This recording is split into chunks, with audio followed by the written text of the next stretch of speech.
여러분 반갑습니다. 무더운 8월인데요. 오늘 성경 열기는 얘들아 너희에게 고기가 있느냐라는 제목으로 성경을 한번 열어볼까 합니다.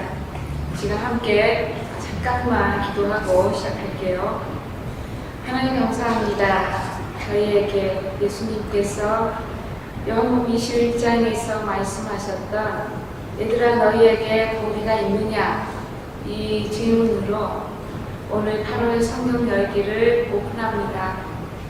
주님께서 부활하셨던 그 아침, 그리고 주님께서 제자들에게 말씀하신 고기에 대해서, 또 주님이 그날 아침에 말씀하신 그것들에 대하여 알아보고자 합니다.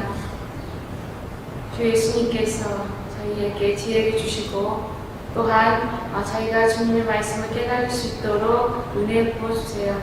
예수님 이름으로 기도합니다. 아멘. 네, 여러분 반갑습니다. 8월 성경 열기. 네, 너희에게 고기가 있느냐. 얘들은 제가 뺐습니다. 영어 성경에 보니까 프렌즈라고 나오더라고요. NEPC라고 이렇게 물어봤어요. 여기에 고기는 물고기를 얘기합니다. 부활하신 주님께서 제자들을 방문한 게 세 번째예요. 요한복음 21장의 방문은 제자들을 찾아온 것이 세 번째라는 얘기입니다. 우리는 인생 플랜을 짤 때 의무적으로 짜기도 하고 또 우리의 경험으로 짜기도 합니다. 요한복음에 기록된 목적이 요한복음 20장 30절에서 31절인데요. 이렇게 기록하고 있습니다. 예수님께서 제자들 앞에서 이 책에 기록되지 않은 다른 표적들도 많이 있었지만 특별히 이 책에 된 기록은 예수님께서 하나님의 아들이시고 또 그리스도이심을 믿게 하려는 목적이 있고요. 그리고 또 하나는 너희로 믿고 그 이름을 힘입어 생명을 얻게 하려 한다는 그런 뜻이 있습니다. 그래서 사도 요한은 예수님이 부활하신 후에 수많은 표적들을 많이 드러내셨죠. 얼마 동안 표적을 드러내셨냐면 사도행전 1장 3절에는 40일 동안 예수님께서 부활하신 후에 제자들과 함께 계셔서 그들을 가르치셨다고 기록해 있어요. 그런데 그 40일 동안에 부활하시면서 하나님의 일을 가르치고 하늘나라의 일을 말해줬음에도 불구하고 요한복음 21장 마지막 장에는 예수님께서 세 번째 그들을 찾아왔던, 몇 명은 제자들 좀 몇 명은 빠졌지만 바다에서 고기 잡는 제자들을 찾아왔던 기록이 굉장히 커요. 전체를 차지하고 있습니다. 21장 전체를 차지해요. 그래서 오늘 예수님께서 세 번째 나타나셨던 이 일을 통해서 우리가 부활하신 예수님이 우리에게 주고자 했던 정말 그 뜻이 무엇인지 오늘 알고자 합니다. 세 번째 나타나셨지만 아이러니하게 제자들은 여전히 예수님을 잘 못 알아봐요. 예수님을 세 번쯤 나타나셨으면 저기 예수님이다 이래야 되는데 누군지 잘 모릅니다. 이 얘기는 우리가 예수님이신 줄 모른다는 얘기를 예수님이 부활하신 후에는 변화되셨다는 것을 말씀하죠. 변화되셨다. 그러니까 영적으로 육적으로 변화되셔서 예수님이신 줄 알 수 없게 그 형상이 변화됐다. 특별히 오늘 8월 성경 열기에 얘들아 너희에게 고기가 있느냐라고 묻는 저의 물음에 여기에 아주 가깝게 우리의 신앙의 문제도 같이 숨겨져 있습니다. 여러분과 제가 부활절을 지낸 지가 몇 개월 지났죠. 그리고 부활에 대한 설교 말씀을 들은 지가 꽤 됐지요. 그럼 부활절 기간에만 또 고난 주간에만 예수님의 고난과 부활을 우리가 묵상하느냐? 그렇지 않습니다.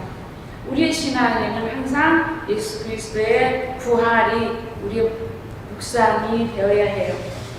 그럼에도 불구하고 우리의 신앙과 예수님의 제자들의 신앙이 굉장히 닮아 있어요. 물론 그분들은 우리보다 더 깊은 체험들을 가지고 계시죠. 예수님과 직접 3년 동안 수련했고 또 먹고 자고 예수님이 고난받으신 것, 예수님이 다시 부활하신 것까지 목격을 하신 분들이에요. 그죠? 그러니까 아주 큰 체험을 한 거죠. 신앙의 깊은 체험과 큰 그런 표적을 봤음에도 불구하고 제자들은요, 예수님이 나타나셨을 때 굉장히 우리와 우리 신앙과 흡사한 반응들을 보입니다. 가장 먼저는 예수님이 첫 번째 나타나셨던 거예요. 요한복음 20장에 보면 첫 번째 예수님이 만났던 사람은 마리아입니다. 막달라 마리아예요. 막달라 마리아는 예수님을 만났지만 예수님의 무덤에 갔던 두 제자는 예수님을 만나지 못해요. 예수님 만나지 못한 채 예수님을 그 시체를 쌌던 그런 이 보자기와 그리고 머리를 둘렀던 수건들 그리고 예수님의 옷은 봤지만 예수님은 만나지 못했어요. 오늘날 많은 신앙인들이 저를 비롯해서 많은 신앙인들이 이와 같이 교회에 와서 예수님의 흔적도 알고 예수님이 가르치신 말씀도 알지만 직접 예수님을 만나지 못하는, 예수님을 직접 만나서 예수님의 말씀으로부터 나오는 그 엄청난 진리를 맛보지 못한 채 살아갑니다. 때로 엄청난 신앙의 체험을 한 사람도 어떤 체험들을 하나요? 믿음의 기적들을 보죠. 기적들을 보면서 신앙의 사이클을 우리가 경험합니다. 이렇게 가면 참 좋겠죠. 그죠? 신앙이 A였다가 B였다가 다시 B 마이너스로 나가고 A 풀로 나가고 이렇게 계속 이 신앙이 이렇게 직선으로 가면 참 좋겠지만 오늘날 많은 신앙의 큰 기적들을 경험한 우리는 어떻게 갑니까? 이렇게 가다가 이렇게 가다가 이렇게 가기도 하고 나중에 이렇게 없어지기도 해요. 이런 식으로 없어지기도 합니다. 그러면 왜 믿음의 줄타기를 이렇게 많이 하게 되는 걸까요? 왜 그럴까요? 우리에게 증거도 있고 또 믿음의 능력도 보았고 우리를 향하신 하나님의 뜻도 아는데 우리가 왜 이렇게 나갈까요? 이것은 가장 강력하게 우리가 이렇게 나갈 때는 무엇을 자꾸 소멸해요? 성령님을, 하나님의 성령, 하나님의 거룩한 영을 자꾸 소멸할 때 이 방향으로 가고요. 이 방향으로 갈 때는 하나님의 성령의 도움을 받아 무엇이 되는 거예요? 예수 그리스도의 증인이 될 때 이렇게 가는 거예요. 우리는 이 그래프 중에 성령과 증인의 그래프를 따라가야 될 줄로 믿습니다. 오늘날 사람들이 와서 정작 예수님은 안 보이고 제자들이 본 것처럼 그의 옷과 세마포 옷과 수건과 시체를 쌌던 천들만 보았을 때 예수님의 고난은 우리 눈에 안 보이죠. 하나님의 아들이 이와 같은 고난을 받으리라 예고했지만 오늘 요한복음 20장에 얘기한 것처럼 제자들은 아직 모르고 있다고 기록하고 있습니다. 제자들은 아직 하나님의 아들이 이와 같은 십자가의 고난을 받고 부활할 것을 모르고 있다는 거예요. 그러니까 고난 받는 것도 모르지만 무엇도 모른다? 부활도 아직 모른다는 거예요. 그러나 성경에서는 이러한 것들을 예고를 해놨다라고 기록하고 있습니다. 예고해놨지만 아직 모르는 거고 깨닫지 못하는 거예요. 예수님이 부활하신 것이 안식 후 첫날이죠. 그 첫날 저녁에 제자들이 유대인들이 무서워서 문을 꼭 닫고 방 안에 다 모여 있었습니다. 누구만 빼고? 네, 도마만 빼고. 예, 도마만 빼고 다들 모여 있었어요. 근데 그때 예수님이 문을 잠궜는데도 불구하고 예수님이 오셔서 너희에게 평강이 있으라 하고 이렇게 선포하시죠. 예수님이 제자들을 부활하신 후에 처음 만났을 때 말씀하신 것이 샬롬인 거예요. 평강이 있으라. 이 평강이 우리 사람들에게 엄청나게 중요합니다. 왜냐하면 이 평강이 있어야만 우리가 숨을 쉬고요. 이 평강이 있어야만 우리가 다른 것들을 해요. 두려움에 가득 차 있으면 아무것도 못합니다. 그래서 두려움은 우리 자신을 뭐하게 해요? 우리 자신의 믿음을 갉아먹는 거예요. 여러분이 세상을 두려워하고 여러분이 아직 일어나지 않는 무엇에 예고를 두려워하면 하나님은 여러분이 두려워하는 그대로 그냥 놔두세요. 그대로 놔두십니다. 그러나 하나님께서는 놔두시는 동시에 같은 일을 또 하세요. 놔두기도 하지만 어떤 일이에요? 이 두려움을 몰아내는 일을 하시죠. 그래서 예수님이 평강을 가지고 오시는 거예요. 아버지께서 나를 보내신 것 같이 나도 너희를 보내노라. 우리 사람의 인생에서 가장 필요한 것은 샬롬이고요. 평강입니다. 우리에게 평강이 있으면 우리의 처지가 그럼에도 불구하고 우리의 믿음이 상승되고, 그럼에도 불구하고 우리는 언제나 소망을 갖게 되고, 그럼에도 불구하고 우리는 그리스도 안에서 사랑하는 것에 내 마음을 내놓게 돼요. 만약 우리에게 두려움만 가득하면 사랑도 못하고요. 또한 소망도 갖지를 못합니다. 사랑에 두려움이 있는 사람들은 겁을 내죠. 그래서 마치 무슨 공포증에 그런 거 있잖아요. 대인 기피증, 공포증 뭐 이런 것들 있잖아요. 그런 것처럼 하나님이 우리에게 주시는 이 평강을 그래서 우리는 늘 사모해야 됩니다. 예수님이 그래서 평강을 먼저 가져오세요. 그 다음에 평강을 가져오신 후에 주신 것이 바로 너희가 무엇을 받으라고 말하냐면 성령을 받으라라고 얘기해요. 성령을 받으라. 그러니까 우리가 평강이 있은 다음에 하나님의 영이 우리 안에 있어야 가장 퍼펙트한 하나님의 평강이 임합니다. 또한 하나님의 이 성령이 있어야 다른 것들을 하게 돼요. 특별히 예수님께서 요한복음 20장에서 밝힌 이 평강은요, 이 성령을 받는 그런 것을 유입하게 되고, 또 성령은 무엇을 해주냐면 이 성령으로 인해서 우리가 하나님의 성전이 됩니다. 그리고 이 성전의 기능을 하게 됩니다. 성전의 기능은 죄 용서예요. 성전의 기능은 죄를 해결하는 일이에요. 그래서 예수님께서 제자들에게 너희가 누구 죄든지 뭐하면 용서해주면 그 사람은 죄를 용서받게 된다는 거예요.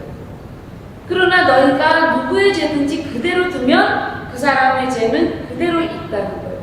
그래서 제자들에게 무엇을 가장 강력하게 주시는 거예요? 성전의 기능을 주시는 거예요. 누구로부터? 예수님으로부터. 예수님으로부터 오시는 성령이 이제 제자들에게 무엇을 주는 거예요? 성전의 기능을 주는 거예요. 그래서 누구의 죄든지, 가톨릭 사제만 이 용서권을 갖는 게 아니에요. 누구도요? 여러분이 바로 예수님의 이걸 받게 된 겁니다. 그래서 이 고린도 후서에 보면요, 5장 17절 18절에 이렇게 얘기합니다. 그런즉 누구든지 그리스도 안에 있으면 새로운 피조물이라. 이전 것은 지나갔으니 보라 새 것이 되었도다. 하나님은 우리에게 그리스도를 보내셨고 그리스도를 말미암아 화목케 하는 직책을 주셨다라고 고린도후서에 밝혀요. 5장 17절 18절에 이렇게 밝힙니다. 그래서 우리는 성전이 돼서 하나님의 성전이 하는 일, 하나님과 우리가 뭐 하는 거예요? 화목하게 되는 일. 이것을 누가 맡은 거예요? 이제 그리스도인들이 맡게 된 겁니다. 아멘, 아멘. 우리가 이것을 맡게 된 거예요. 화목하게 하는 직책을 우리가 이제 갖게 된 겁니다. 그러니까 엄청난 거죠. 그래서 사도 바울이 이것에 대해서 이전 것은 지나갔고 새 것이 됐다고 아예 못 박은 거예요. 이것이 저와 여러분이 예수님이 주신 새로운 성전의 기능을 갖게 된 요인입니다. 우리는 새로운 피조물이 되었어요. 그러므로 새로운 피조물인 우리가 이제 예수 그리스도께서 말씀하신 이 성전의 기능을 해야 되는 거예요. 이 성전의 가장 큰 문제, 제 문제가 해결되고요. 또한 제 용서가 되면 그 다음에 뭐가 없어집니까? 짐승을 잡는 일이 없어지죠. 그래서 시편의 선지자들이 이렇게 말합니다. 혹시 아냐? 하나님께서 이 짐승을 잡는 이 제사법을 없게 해줄 줄 혹시 아냐? 근데 어떻게 됐다고요? 예수님이 오셔서 단번에 이 일을 해결하심으로 인해서 아담은 무엇의 대표로?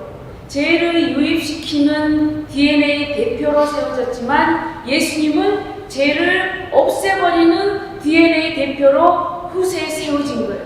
그래서 하나님의 아들이 구해주는 자가 온 겁니다. 구원자로 오신 거예요. 그래서 그 이름을 힘입어 생명을 얻게 하는 일이 우리에게 생기게 된 겁니다. 그래서 영원한 생명이 예수 그리스도 이름을 힘입어서 우리에게 유입된 이것은 무슨 일이 있은 다음에 온 거예요? 예수님이 부활하신 후에 온 거예요. 엄청나죠? 두 번째는요. 예수님께서 두 번째 제자들에게 나타나셨는데 두 번째 참 아이러니합니다. 예수님은 우리 중에 누구도 이 영생에서 이탈하기를 원치 않으세요.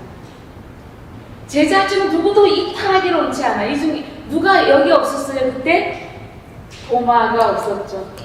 도마가 없었습니다. 그래서 도마가 많은 제자들에게 음을 던져요. 여러분, 우리가 굳건한 믿음의 그룹이 10명이 있어도요, 단 한 사람의 불신이 그 사람들을 아예 뒤집을 수 있다는 것을 예수님은 알고 계셨어요. 그래서 오직 도마를 위해서 한 번 더 나타나십니다. 그리고 도마에게 아예 직구하세요. 네 손으로 와서 내 옆구리에 넣어보고, 네 손으로 내 손에 만져보고, 뭐 하는 자가 되라고요? 믿음 없는 자가 되지 말고 믿는 자가 되라. 그래서 예수님은 이탈을 원하지 않아서 도마에게 믿는 자가 되라. 도마가 이렇게 말합니다. 나의 하나님, 나의 구세주라고 고백해요. 우리도 이러한 고백이 늘 있죠. 두 번째 예수님이 제자들에게 나타났을 때에 도마는 그렇게 믿음의 고백을 씩씩하게 했습니다. 그런데 이렇게 씩씩하게 한 도마가요. 21장 2절에 보면 시몬 베드로와 디두모라 하는 도마와 갈릴리 가나 사람 나다나엘과 세베대 아들들과 또 다른 제자들이 함께 있더니 시몬 베드로가 나는 물고기 잡으러 가노라 하니 그들이 우리도 함께 가겠다 하고 나가서 배에 올랐으나 그날 밤에 아무것도 잡지 못했다라고 말해요.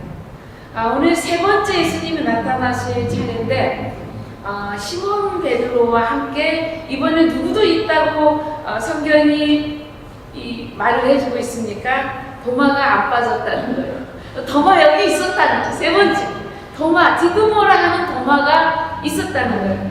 다른 제자들의 이름은 별로 없어요. 뭐 야고보, 요한도 그냥 누구 세베대의 아들들로 그냥 아예 표기를 해요. 그런데 누구만 디두모라하고 또 도마 이름이 두 가지를 가지고 있는 이 도마가 함께 있었어요. 이것을 볼 때 성경은 항상 불순종의 아이콘으로 갔지만 무엇으로 왔다는 것을 항상 말씀해줘요. 순종.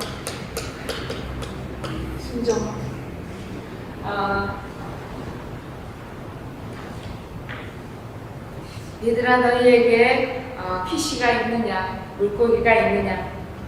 예수님이 부활하신 일을 제자들이 알고 믿었지만 성전의 기능을 어떻게 할지 모르는 제자들은 주님께서 두 번째 나타나실 때 첫 번째와 갭이 8일이나 있었어요.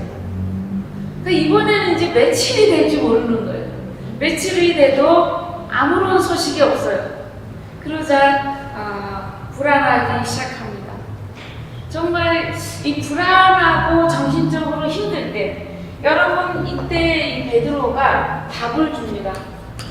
저는 베드로가 이 물고기 잡으러 가는 것에 대해서 예전에는 이 시각으로 못 봤던 것 같아요.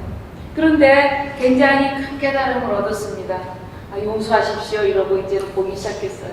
어떻게 봤냐면 베드로는 정신적으로 뭐 할 때, 정신적으로 길을 잃었을 때 무엇으로 이 길 잃은 것을 채워야 돼요? 육체 단순 노동으로,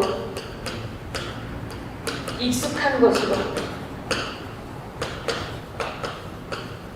이게 굉장히 큰 답을 줍니다. 여러분과 제가요, 만약 정신적으로 어려운 일이 생기고 길을 잃고 방황하고 그러면 골머리를 싸고 멍 때리고 별 난리를 쳐도 이게 해결이 안 됩니다. 그때는 어떻게 해야 돼요? 단순 노동을 해야 된다는 거예요. 익숙한 것을 자기가 잘하는 거 해보는 거예요. 어떻게 보면 이 베드로가 지금 정신 나갔나, 물고기를 잡으러 갔나, 그럴 수 있잖아요. 그런데 예수님은 안 나타나시고 길을 모르겠고, 이거를 이제 어떻게 보면 무엇이 지금 이 베드로에게 꼭 필요한 무엇이 지금 들어가야 되냐면 이것이 바로 리더의 공백이에요. 예수님이 리더잖아요. 예수님이 리더고 예수님이 방향을 제시하는 분이고 예수님께서 뭔가 표적을 이렇게 말씀해 주시는 분인데 예수님이 지금 안 나타나셔요. 예수님이 지금 방향 제시를 안 해주고 계시는 거예요. 그러니까 리더의 공백이 왔을 때에 누구는 그 리더의 공백을 채워야 될 것 같은 그 한 사람은 고민을 많이 하겠죠. 그 한 사람은 고민을 많이 합니다. 어떻게 해야 되지? 그때에 물고기 잡으러 가는 아주 평범한 일을 선택해요. 아주 평범한 일을 선택하는데 성경은 이것에 대해서 부정적인 시각으로 보지 않습니다. 부정적인 시각으로 보지 않아요. 왜냐하면 그들은 바다에서 물고기를 잡는 일이 가장 편한 사람이에요. 어부들이잖아요, 대부분. 어부들이 어디에 있을 때 제일 마음이 편하겠어요? 바다. 예수님 다음으로 바다가 편해요. 바다에 있어야 뭔가 할 것 같고 뭐가 잡히고 이 어부가 아닌 우리는 바다야말로 수수께끼죠. 바닷속에 뭐가 있을지 알아요. 농사를 지면 뭐가 이렇게 그래나 되는 것도 이렇게 드러나고 그럴 텐데 바닷속은 알 수가 없잖아요. 그런데 어부들은 자기들의 경험으로 바다를 어느 정도 알고 있는 거예요. 알고 있지만 그럼에도 불구하고 한 마리도 못 잡았습니다. 한 마리. 그래서 바다는 알 수 없는 거예요. 하나님께서는 그래서 예수님이 천국을 말씀하실 때 천국에 하나가 더 들어가죠. 물고기를 모는 그물과 같다고 얘기하잖아요. 무엇이 천국이? 물고기를 모는 그물과 같다고 얘기하시는데 오늘 한 마리도 못 잡은 그들에게 예수님께서 말씀하시죠. 그물을 배 오른편으로 던져라. 그런데요, 이 바다 사람들이잖아요. 7, 8명, 9명까지도 있는 그 제자들이 저쪽에서 뭐 영어로 따지면 얘들아 너에게 고기가 있느냐 이 말이 그냥 프렌즈로 얘기하거든요. Have any fish? 꼭 생선 사는 사람처럼 물고기 잡았냐? 물고기 있냐? 나 물고기 사고 싶은데 물고기 살 그런 물고기 있어? 이렇게 물어보는 것 같아. 그때 제자들이 노 합니다. 노 없어요. 그런데 그 사람이 말하거든요. 생선이나 사러 왔을 것 같은 그 사람이 배 오른편에 그물을 던져서 고기 잡으라고 하니까 이 뱃사람들이 엄청 순종을 잘해요. 바로 던집니다. 바로 던져요. 3년이나 예수님을 따라다녀서 물고기를 잡는 어부의 어떤 스킬이 높은 것은 아닐까 이렇게 생각되지만 어부들이 어떤 부분에서 자기가 안 될 때 다른 사람 말을 잘 듣는다는 것을 제가 확인했어요. 예수님이 처음 베드로를 만났을 때도 똑같잖아요. 깊은 데로 가서 그물을 던져서 고기를 잡으라고. 그때도 베드로는 잡은 것이 없지만 내가 말씀에 순종하겠습니다라고 고백했거든요. 근데 그건 억지로 한 거예요. 근데 지금은 어떻게 된 거예요? 예수님과 3년 동안 훈련을 받았더니 훈련이 그래서 무서워요.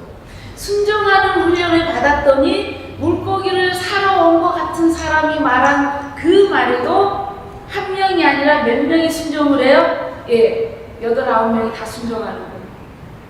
우리가 때로 이 젖어든다는 것이 굉장히 중요합니다. 하나님의 교회에 젖어드는 것, 하나님의 말씀에 순종하며 젖어드는 것은요, 우리를 때로 알 수 없는 그런 일들 중에 무엇을 가져오게 해요? 블레싱을 가져오게 해요. 복을 가져오게 해요. 이들이 순종했더니 물고기가 너무 많이 잡혀가지고 그물이 안 들어져요.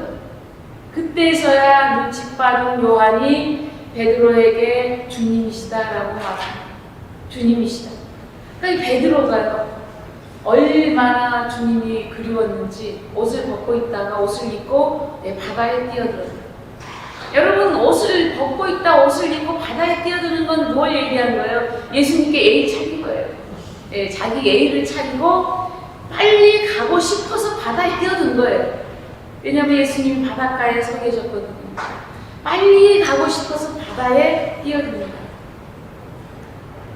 자신의 경험이 끝날 무렵 예수님의 새로운 제시로 인해 순종을 이끌어내신 우리 주님, 아무도 자기 주장을 하지 않는 제자들이 저 사람 말 듣지 마. 저 사람이 뭘 안다고. 우리 그냥 다른 데 한번 더 가보자. 이렇게 말할 수도 있는데 한 사람도 반대 의견을 내지 않고 다 똑같이 오른편에 그물 던지는 것에 동의해서 그물을 들 수 없을 만큼 무거운 그리고 큰 수확을 하게 되죠.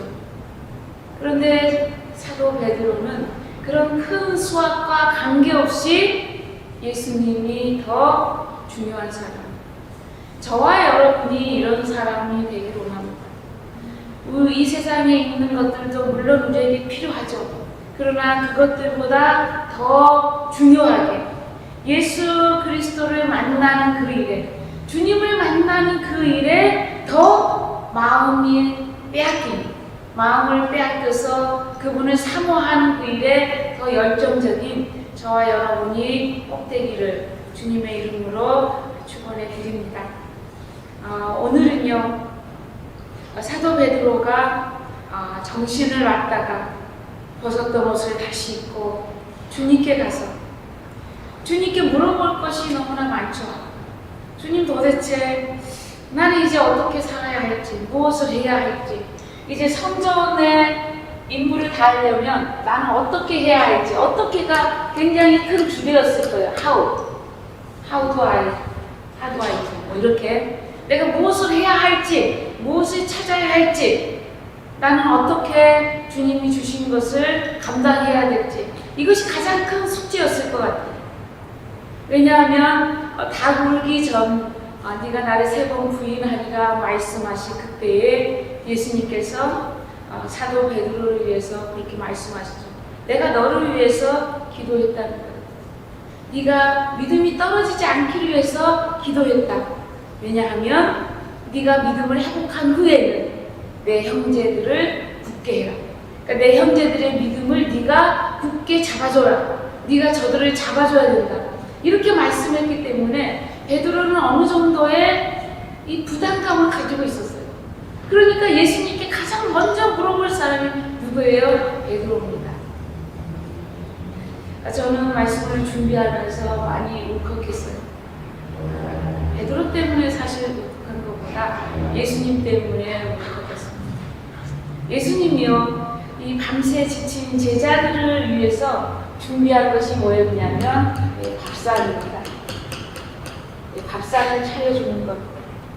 숯불을 피워서 생선을 굽고 떡을 굽고 밤새 지친 제자들에게 떡을 갖다 주고 생선을 갖다 주고 그들에게 밥상을 차려주는 일이 저에게 아주 큰 감동을 주었어요. 예전에 무슨 드라마 중에 한 아들이 해외로 입양해 보내졌습니다. 30년 가까이 돼서 정말 자기를 낳아준 엄마를 찾았어요. 한국에 와서. 근데 그가 정말 서툰 한국어로 자기 엄마에게 가장 원하는 것이 나를 위해서 밥상을 차려주는 거예요. 자기를 위해서. 그러니까 한 가지만 내가 너에게 해줄 수 있는데 그게 뭐냐고 물어봤을 때 엄마 나에게 밥상 차려달라고 말했어요. 예수님은요, 바로 이 밥상을 제자들에게 차려줍니다. 굉장히 의미가 있는 밥상이에요. 저도 수없이 많은 밥상을 받았던 기억이 있습니다. 우리 어머니에게, 엄마에게 받았고요. 또 언니들에게도 받았었는데요.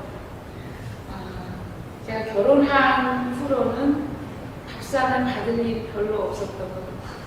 늘 밥상을 차려주는 일을 많이 하고 밥상을 받아본 일이 없어서 저는 아이들이 결혼하기 전에 밥상을 많이 차려주고 싶어요. 왜냐하면 이 아이들이 결혼하면 누구에게 밥상을 많이 받을까?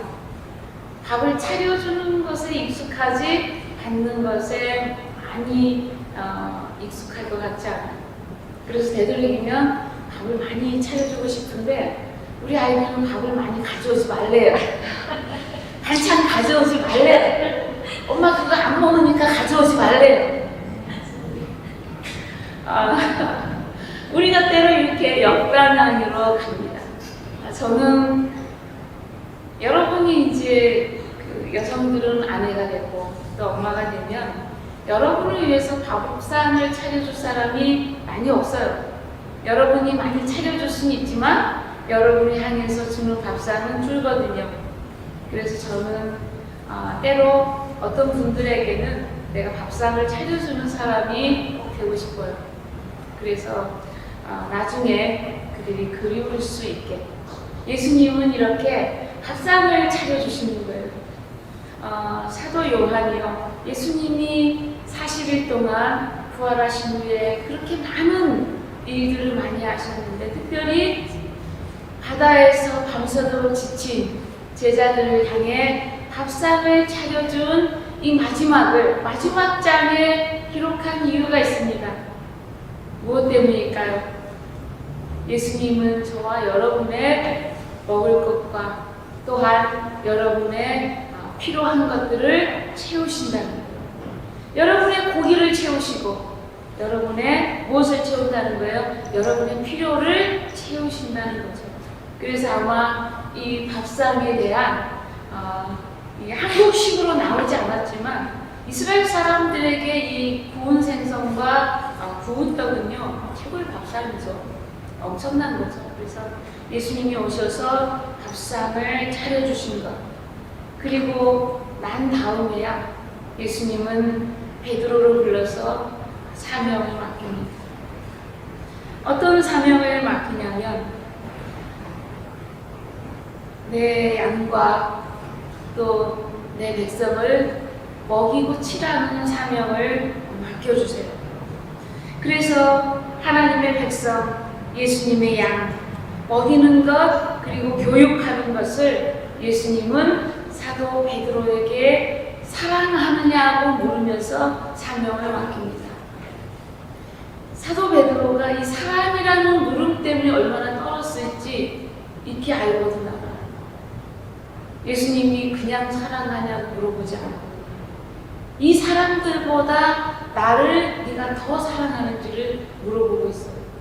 그래서 만약 예수님 앞에 예수님의 홀림을 받고자 하는 사람은 다른 사람들, 예수님을 사랑하는 다른 사람들보다 더 사랑한다고 느껴야 이 사명을 감당해요. 사실은 나는 어떤 자매와 똑같이 예수님을 사랑해, 어떤 형제와 똑같이 예수님을 사랑해. 그러면 여러분은 예수님의 백성을 먹이는 일에는 적합하지 않습니다. 그럼 어떤 사람이 적합해요? 더 사랑하는 사람이 적합해요. 다른 사람, 예수님을 사랑하는 저 사람들보다 내가 더 예수님을 사랑할 때야 사랑으로 인해서 무엇을 감당해요? 고난을 감당해요, 여러분. 사랑은 그래서 어려움을 감당해요. 그 사람의 아픔까지 감당해요. 그래서 예수님이 그것들을 사도 베드로에게 맡기는 거고요. 그것들을 바로 오늘 하나님의 말씀으로 콜링 받는 자들을 위해서 맡기는 겁니다. 예수님께서 그 양을 먹이는 것은 뭐냐면요. 예수 그리스도 이름을 힘입어서 영원한 생명이 있음을 알리고 가르치는 거예요. 그리고 지키게 하는 거예요. 가르칠 뿐 아니라 그들이 지킬 수 있도록 뭐 하는 거예요? 돕는 거예요. 계속 가르치면서 돕는 거예요. 두 번째 치는 것은 방향을 제시해 줘야 돼요. 수정 작업을 계속해 줘야 돼요. 그래서 제자들이 사도행전 6장에 구제하는 것에 히브리파와 헬라파가 서로 불평이 생겼을 때 이것에 대해서 치리하는 일을 감당하잖아요. 어떤 것을 감당합니까? 네, 자기들은 말씀과 기도만 하고 이것들에 대해서 성령이 충만한 7 집사를 뽑아서 따로 구분해서 구제하는 일을 맡기죠. 그래서 교회는 때로 맡기는 것들을 참 잘해야 돼요. 맡기는 일들. 그리고 맡은 자에게 구할 것은 충성이죠. 그것은 그 사람 몫이에요. 충성하는 것. 그러나 맡길 때는 잘 맡겨야 되고 맡길 때는 방향까지 제시하면서 맡겨줘야 잘 치는 것입니다. 목양은 예수님을 그래서 사랑하는 것에서부터 출발해요. 요한의 아들 시몬아, 내가 다른 사람들보다 여기 있는 사람들보다 나를 더 사랑하느냐? 베드로의 대답이 늘 그랬습니다. 그러하외다 주님이 내가 주님을 얼마나 사랑하는지 주님이 알고 계십니다. 너무나 자신 있는 사람이죠. 예수님을 사랑하는 그 사랑이 높기 때문에 예수님이 이미 알고 있다는 내 마음을 내가 예수님을 얼마나 사랑하는지 알고 계십니다. 그래서 사도 베드로는요 예수님으로 인해서 그 사랑의 무게를 견뎌냅니다. 누가복음 24장 52절에서 53절에 보면 그들이 그에게 경배하고 큰 기쁨으로 예루살렘으로 돌아가 늘 성전에서 하나님을 찬송하니라 라고 결론을 냈습니다. 이것은 뭐냐면 예수님이 승천하신 이후에 제자들이 예수님께 경배하고 예수님 승천하신 그 이후로 이제 큰 기쁨으로 예루살렘으로 돌아가서 늘 성전에서 하나님을 찬송하니라. 그러니까 하나님의 영광을 본 사람들은 하나님을 찬송하고 영광 돌리고 기뻐하는 것이 그들의 일이에요. 물론 고난에 대해서 안 적었죠. 고난이 없었을 리가 없습니다. 그럼에도 불구하고 무엇이 고난을 이기는 거예요? 큰 기쁨이. 예수님이 주신 영원한 생명이 우리가 짧은 이 고난을 이겨내게 돼요. 그래서 예수님께서 제자들이 고난을 받을 걸 알고 밥상을 미리 차려주신 거죠. 제자들은 이제 고난 받은 일밖에 사실 없어요. 권능을 받아요. 고난 받습니다. 큰 능력을 행해요. 고난 받아요. 그래서 예수님은 너희가 내 제자인데 다른 사람들이 내 말을 믿었으니 너희 말도 믿을 것이고 나도 핍박했으니 너희도 핍박한다. 선생을 핍박했는데 제자는 그냥 둘 리가 있냐. 제자가 선생보다 크지 못하므로 선생을 핍박했다면 제자들도 핍박한다. 그러나 저희가 내 말을 지켰은즉 너희 말도 지키니까 뭐 하지 말라고요? 두려워하지 말라고요. 이것이 우리가 예수 그리스도께서 부활한 그 부활의 아침, 그날에 가져야 될 우리의 마음입니다. 누가복음 24장, 예수님은 제자들의 마음을 열어서 성경을 깨닫게 하시고, 또 요한복음 21장에는 밥상을 차려주시고 제자들을 콜링하시고 나를 따르라고 말합니다. 베드로에게만 주신 말씀이라면 베드로 혼자 듣고 말았을 거예요. 그러나 오늘 우리에게도 동일하게 예수님이 이와 같은 콜링을 끝없이 주시기 때문에 다른 성경에 예수님이 이렇게 말씀하세요. 특별히 마가복음 16장 15절에서 18절, 너희는 온 천하에 다니며 만민에게 복음을 전파해라. 믿고 세례를 받은 사람은 구원을 얻을 것이고 믿지 않는 사람은 정죄를 받으리라. 믿는 자들에게 이런 표적이 따르리니 곧 그들이 내 이름으로 귀신을 쫓아내며 새 단언을 말하며 배후에 집어올리며 무슨 독을 마실지라도 해를 받지 아니하며 병든 사람에게 손을 얹은 즉 나으리라 하신다. 예수님이 이와 같은 많은 말들을 하신 거예요. 굉장히 요한복음 21장보다 아주 명료한 말들을 하시잖아요. 그럼에도 불구하고 사도 요한이 예수님 밥상 차려준 일을 절대 빼지 않습니다. 왜 그랬을까요? 왜 밥상 차려준 일을 빼지 않았을까? 왜 베드로에게 사랑을 물어보고 사명을 맡겼을까요? 오늘 우리에게 똑같이 예수님이 그렇게 하신다는 말씀을 해주고 있는 겁니다. 사도 요한이 주고 싶었던 것은 예수님이 오늘도 그의 이름을 위하여 고난받는 자, 그의 이름을 높이는 자, 증인되고자 하는 자들에게는 항상 공급하여 주신다. 수고할 때, 필요할 때 너희를 환영하는 밥상이 늘 있다는 것. 시편 23편에 내 원수의 목전에서 내게 상을 베푸신다. 이 다윗이 그렇게 노래했는데 우리에게도 동일하게 이러한 은혜가 있을 줄로 믿습니다. 이 시간 제가 이 정도로 성경 열기는 마치고요. 여러분의 질문을 받도록 하겠습니다. 네, 질문해 주세요.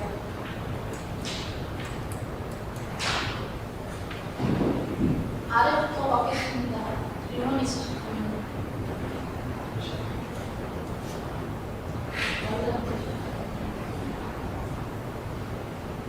이해하는 거 크게 저희가 이제 예수님의 밥상을 다른데 찾아주시는데 그걸 저희 삶에서 지금 현재 어떻게 찾아야 할까를 고민하게 되거든요. 근데 뭔가 말씀을 들으면서 생각하는 거는 예수님께서 차려주시는 밥상이 어떻게 알지가 굉장히 질문 같은데 그게 내 삶의 문제를 바꾸는 그걸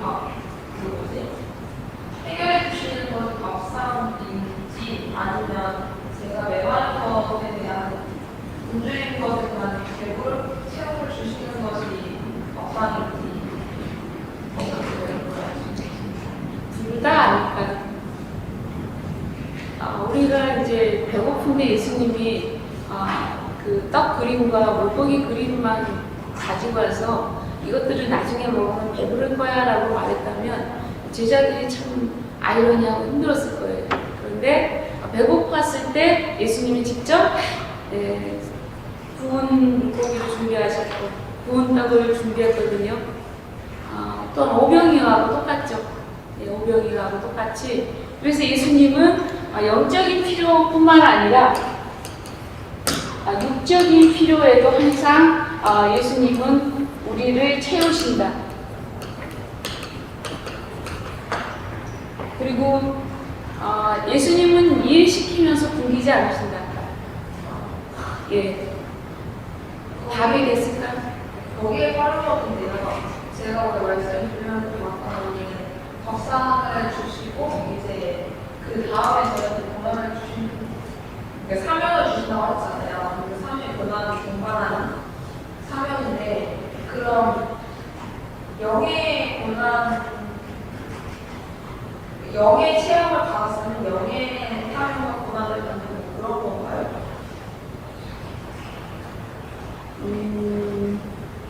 육의 체험을 받았으면 육의 사명과 육의 권한을 좀 대비를 해야 되는 건가요? 글쎄요. 거기에 그냥 답은 뭐 각각 다르지 않을까요? 모든 사람들에게. 개인적으로 목사님보다 네, 개인적으로. 네. 감사합니다. 네. 네. 다른 질문.